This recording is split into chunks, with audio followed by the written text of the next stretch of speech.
Hello, my name is Elizabeth Doomvoord, and this is why I decided to use a pen name.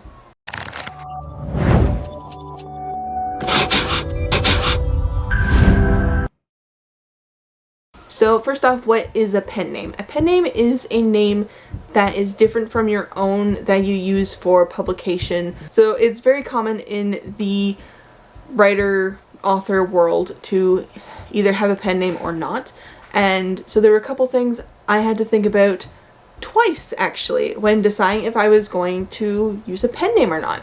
So the first time around was when I was first being published in an anthology, which is this one right here. It is Unleashed Inc. 2.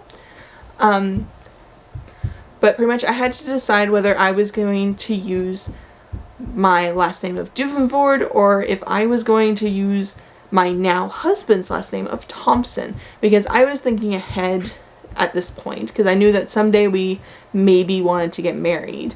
And I don't know, I was debating on if I wanted to do Thompson or if I wanted to do Doomvoord.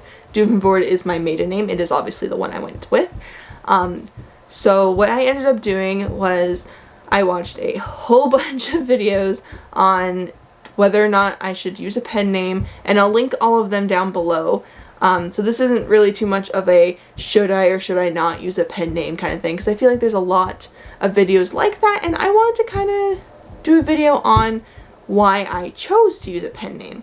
So the reason I went with was I went onto a bunch of my Facebook author groups and I asked them pretty much. I told them what genre I write, which is fantasy, and I told them the 2 last name choices, and I let them give me a bunch of advice.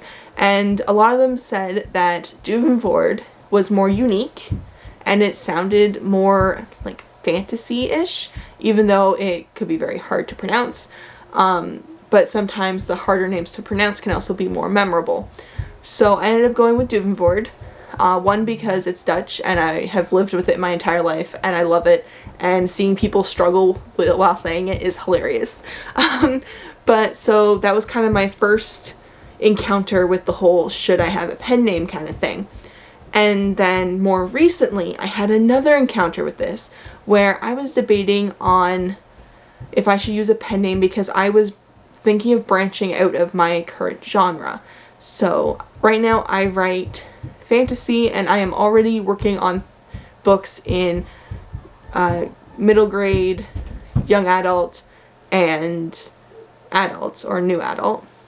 I have a children's book, which is Buzz the Bee and Flora the Fly right there, and I used Doomvoord for that, and I was just kind of debating on if I wanted to use Elizabeth Doomvoord for contemporary romance. That's the genre I'm thinking of going into because I have some story ideas for that, and though they're maybe kind of down the road more, I wanted to kind of plan ahead because I already have some covers made and everything. And yeah, I know I'm gonna go over my whole cover, my publishing process in another video because I do it all out of whack. But I was trying to debate on if I wanted to keep using Elizabeth Doomvoord or not, and if I was going to not use Elizabeth Doomvoord because I didn't want my contemporary romance fans and my fantasy fans getting mixed up when they looked at looked at my Amazon bookshelf. I wanted to make sure that things that like someone reading a contemporary romance didn't look through my also written bys and found like vampires and was like, what is this? And then vice versa, right? So I debated about doing that, but I wanted to keep the initials ED because my logo involves those 2 letters. So I had to look up different kind of themes around romance names and stuff, and I didn't want to do something like overly fancy, but I also didn't want to do something kind of dull, you know? So I ended up landing on a few options. I definitely wanted to use Eliza because that's something that I use on a lot of my platforms now, is Eliza Doomvoord. And in one video I had watched, they had said that you could write under a different name, and then at the back of the book where you put all of your social platforms, you could still link people to the current social media you have. So pretty much what I was thinking was I could link them to only my romance page on my website, which would have all of the things, all the books written in contemporary romance, but then I would also link them to the social media accounts I already currently have, so they could debate on whether or not they want to follow those, and then also like my newsletter and all that stuff. And so I ended up coming up with a couple names. There was Eliza Doe, Eliza Swan, and then like Eliza Dove or something, but Eliza Dove was already taken because I also looked on like Amazon and stuff to see if these names were already taken, and that one was already taken. So I ended up kind of hemming and hawing about between Eliza Doe and Eliza Swan, and it ended up coming down to the fact that Eliza Doe had ED in it, and so I ended up going with that. And then now I have 2 pen names, even though the one I haven't published under just yet. And then recently I was debating on, so these are like way in the future plans, but I was trying to figure out if I should someday write a memoir about my experience with HLHS with my son, and if I would, what name I should write that under.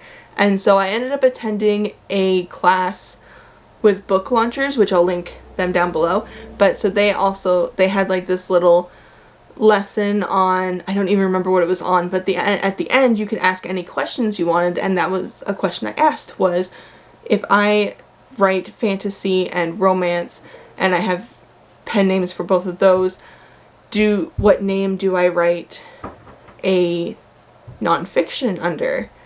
And could I maybe write it under Thompson, even though it doesn't really fit into my ED brand, my ED Publications brand. They said that it would probably be best to write under Thompson. So in the future, whenever I someday write that book, it'll probably be under Thompson, and it won't make any sense for my brand, but it'll probably still have my logo in it because logos are expensive, and I'll end up linking it to all my other social platforms and to my website, and I'll have just its own page for that on my website. And yeah, so that's pretty much been my struggle with pen names and kind of where I've gone and what things I had to think about when deciding on if I was going to use pen names or not. But yeah, so pretty much Elizabeth Doomvord is the name that I publish under right now, and it is right now my only pen name. And then in the future, when I start publishing contemporary romance, I'm going to be publishing under Eliza Doe, but still connecting everything to the social platforms I currently have. And then someday in the distant future, whenever I publish, self-publish, or traditionally publish my nonfiction, I am going to use my current married name. And yeah, so that is all I have for you guys for today. Don't forget to follow me on Instagram, Facebook, possibly Twitter, and if you guys want, you can follow me here too. Like, subscribe, comment if you have a pen name, if you've ever thought of using a pen name, and what your pen name is, if you have one. Yeah, so I will see you guys in the next video. Bye bye!